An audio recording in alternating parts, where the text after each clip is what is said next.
And welcome back to your news of the day. It's a light day considering it's Sunday, but I'm guessing all the big news will come out tomorrow, especially when it comes to the injury side of things. Kampfer's on waivers for the Boston Bruins. These guys waiving Steven Kampfer, who was picked in the preseason on one of the annuals. I'm thinking it was in the Hockey News annual as somebody who was their breakthrough candidate of the season. But could he end up being claimed on waivers? Absolutely. Kampfer's a useful top 7 guy, not necessarily a guy you want to be playing too much. But Boston's got enough defensemen that if they lose him, they'll be all right. Makar's status is still unknown, so if you're looking for status update on Colorado, rumor has it it's probably going to be tomorrow, maybe Tuesday. We'll see. The longer, though, that you wait for an update, the less likely it is to be a really good one that you're happy about. So let's hope that we get a status update sooner rather than later. And coming out of last night, according to Elliot Friedman, when the Penguins get healthy, so keep that in mind, use that as your asterisk on this one. When the Penguins get healthy, Alex Galchenyuk could be the one that's on his way to town. Yeah. So yeah, that's interesting. Galchenyuk, that would officially, in my eyes, make him a journeyman already at a very young age. Going from Montreal to Arizona to Pittsburgh and then traded out of Pittsburgh after 30-some games there. He's had some looks. He's had some chances around the net. I honestly think Ottawa would be perfect for Ottawa when you think about it. You look at what Anthony Duclair's done in Ottawa. He's been solid. And Galchenyuk's young, so it's not like Ottawa would be throwing money at a guy who's older, and maybe he could have a Duclair-like turnaround. Nemesnikov had that bump after he got there too, so that's the one spot that stands out to me for Galchenyuk. I'm not sure how many teams would be in on him right now because he just got to Pittsburgh. I would think he hasn't even unpacked yet. Maybe he shouldn't from here on. Maybe just hotel rooms. Don't buy a house. Just stay in a hotel and just wait for that next call. Speaking of calls, Kravtsov, who got sent back to the KHL by the New York Rangers. There were a lot of expectations with Vitaly Kravtsov before this season started. He gets sent back to the KHL, easy for me to say. And now the KHL team has demoted him to their farm team. Now, when the KHL is demoting you, that is worrying and troubling. And so Kravtsov at this point may not project to be as much of a top 6 winger as expected when he was drafted by the New York Rangers. So we'll see what happens with him down the road. Colin Miller's been a healthy scratch in 7 of the last 14 games for Buffalo. We'll see if he plays tonight against Edmonton. My guess is probably not. When he has played, it's been a 7 defenseman structure, and he's been getting the 7th most ice time. And it's kind of odd, isn't it?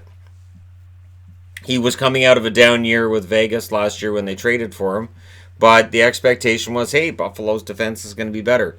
And part of what's happened with Buffalo, where they've had a mediocre record for the last 5 or 6 weeks, part of it is on the defense. So the idea that they bring all these guys in, that means Ristolainen can be traded, I don't think so. If Miller's a healthy scratch and he's not playing very well, I don't see how trading Ristolainen makes a lot of sense unless you're just plain out selling him off because you're not going to make the playoffs.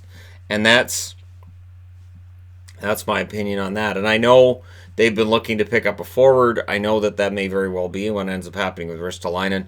But if the team's record continues to lag the way that it has over the last few weeks, we'll see what Buffalo does moving forward and how they approach the trade deadline and all that, which is not that far away. It feels like it's so far off, but we're already 30 games into the season. So we're halfway to the trade deadline when it comes to games played. I also wanted to throw in here because I know in the power rankings there are some upset Oilers fans that they got dropped to 10th. Injuries don't affect power. I don't care. And the reason that I don't care if there are a bunch of injuries for a team or if there's key injuries to a team is Pittsburgh, Colorado, St. Louis. Been missing key players for large portions of this season, almost the entire season in Pittsburgh's case. Pittsburgh is missing Sidney Crosby. So when these things happen, I'm not gonna take a look at the power rankings and give the benefit of the doubt to a team or be really mean to a team because, oh, you guys are healthy, so to heck with you guys, I'm demoting it. No, injuries don't matter. It's just results. It's just results. It's results based. We're gonna go back to the power rankings in a second here because it's something interesting. Merzlikins is now 0-4-3 for Columbus. It's noteworthy because I keep waiting for him to get that first win, and it's noteworthy because before this season we thought how much are they going to miss Bobrovsky, and certainly Columbus fans would say if we had Bobrovsky, we'd probably be in the same position. I can't argue with that. I honestly can't. I think they've missed Panarin more than Bobrovsky because their scoring is down.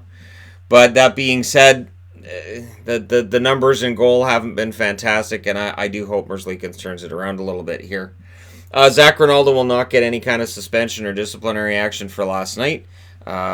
He stated what happened between he and Kyle Clifford during a TV timeout, and there won't be any kind of suspension or fine levied for that either, even though, depending on how you read the rules, there could have been a $25,000 fine levied against both players for fighting during the TV timeout. But at the end of the day, he can play in the next game. He had a goal, so he may very well do that. I get worried about Zach Rinaldo for the simple reason that he's injured players before, and he's very reckless out there. And he's a player that, and he played for Boston. I remember when Boston got him, I remember rolling my eyes and going, why? And the style of hockey that he plays is just so reckless abandon, and I don't want to see guys get hurt. So that being said, we'll see. We'll see how long it is before the next hit comes up, and then we go, okay, that was head contact, and there were debates back and forth. Like I said last night, Brian Burke came out and said he felt the hit was high. And not only that, but then you get Craig Button coming out on TSN and going, "Now it's fine, it's clean." So Ronaldo is going to be a lightning rod because of all of the current active hockey players, not just NHL, but active hockey players. I really think he might be the most dangerous. And I know people are going to say, "What about Marchand?"